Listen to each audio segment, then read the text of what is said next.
So this is one of my passions, and really it's really fascinating how prostate cancer has changed over the years.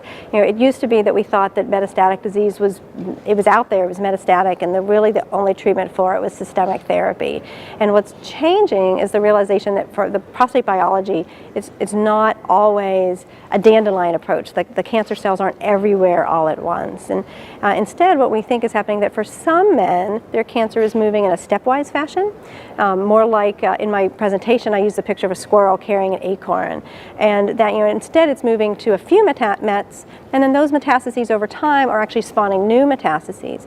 And the exciting thing about that analogy is that if we can stop the cancer when it is in that first 1, 2, 3 metastasis phase, we might be able to prevent it from spreading to other metastases.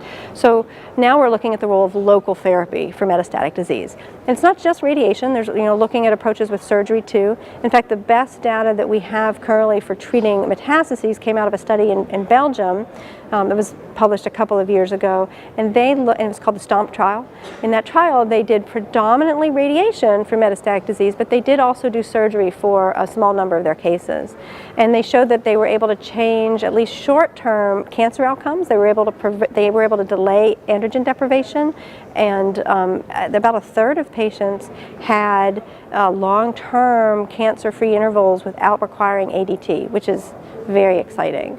So what we talked about at this meeting is where are we going with that? What do we need to study? What do we need to know? Where is the role of surgery, of radiation, of systemic therapy concurrent with all of those three? And it's a rapidly developing landscape.